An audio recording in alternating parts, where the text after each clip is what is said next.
This is WYMT Mountain Sports, your home for the Kentucky Wildcats and local high school sports.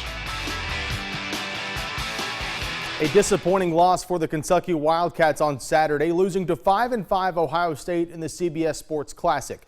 The Cats trailed by as many as 16 in the second half before cutting it all the way back to 3 with just more than 4 minutes to go. But head coach John Calipari says the plays that were made during the comeback also needed to be made to get the team over the hump. They're playing well because of them, not us. Like, we start right, we're doing it right, we're playing, and they're executing a little bit better. They're making some more free throws, bang, bang, bang. You get down, you got to make those kind of plays. I like the fact that we didn't give up. But again, when we had it, we missed front end one-on-one, almost shot an air ball. And then we don't come up with 2 rebounds. Future Kentucky Wildcat Kash Daniel received yet another award this evening in Louisville. Daniel received the Paul Hornung Award, which is given each year to the state's top player by the Louisville Quarterback Club. This season, Daniel threw for 1,300 yards, rushed for 900 more, and scored a total of 37 touchdowns. Defensively, he registered 158 tackles and 4 fumble recoveries for the Paintsville Tigers. Former Buckhorn Wildcat Matt Day earned a Mountain East Conference weekly honor this week. The UVA-wise senior forward has been named MEC Co-Player of the Week for his play on the court last week. In 2 games, Day averaged 28 points, 15.5 rebounds per game. He shot better than 48% for the week and also recorded 4 assists and 1 steal for the Cavaliers. At different points during the season, both Temple and Toledo were looking to crash the college football playoff party. Temple at 8-1 with a 4-point loss to Notre Dame, Toledo at 7-0. Instead, they would have to settle with a trip to the Sunshine State for the Marmot Boca Raton Bowl. Number 24 Temple, Toledo meeting in the Boca Raton Bowl. Owls up 3-0 in the first. Juwan Woodley forces the fumble on the handoff. It goes out of the end zone for a safety. Rockets down 3-2, more like a baseball score. Toledo now on the attack. Phillip Ely completes the short pass to Corey Jones, and watch the run after the catch by Jones. 26 yards for the score, 9-3 Rockets. Just before the half, Ely again to the air across the middle to Michael Roberts. That would set up a field goal.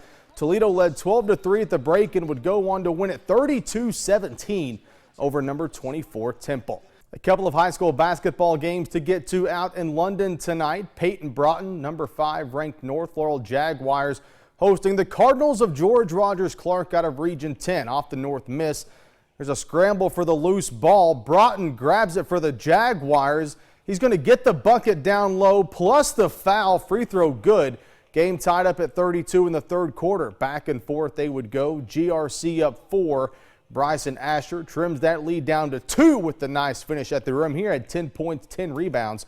North still playing from behind, though. Off the offensive rebound, Broughton rolls around the 3 ball. He finished with 32 points, 14 rebounds.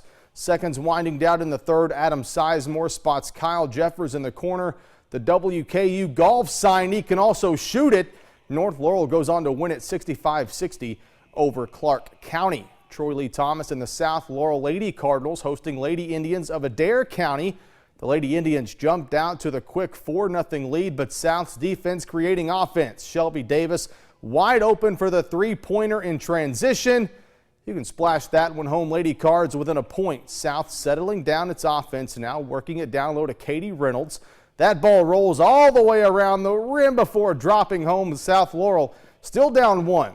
Now South pushing it up the floor quickly. The kick out to Taylor Cromer in the corner for another 3-pointer. And the Lady Cards go on to win it at home 73-65 over Adair County. It is now time to name our boys and girls teams of the week from week 17 of the high school sports season. First for the girls, the Leslie County Lady Eagles went 5-0 last week, including 3 wins in the Hayden Citizens Bank Classic and a win over then number 1 Breathitt County. Player of the Week candidate Madison Combs averaged 15.2 points for the Lady Eagles in those 5 wins. On the boys' side, the Lawrence County Bulldogs finished their week a perfect 4-0, including 3 wins in the High-Tech Signs and Graphics Holiday Classic at Prestonsburg, where they beat Shelby Valley, June Buchanan, and Magoffin County en route to the championship. Player of the Week candidate Robert Dalton led the Bulldogs, averaging 21.5 points for the week. Well, Cincinnati Reds fans can expect to see a lot of Mike Leake next season. No, he's not coming back to the Queen City. Leake, after being traded to San Francisco last year, has signed with the St. Louis Cardinals, a 5-year deal worth $80 million. Last year with the Reds and the Giants, Leake went 11-10 with a 3.7 earned run average, and as a hitter, collected 3 doubles and 2 home runs.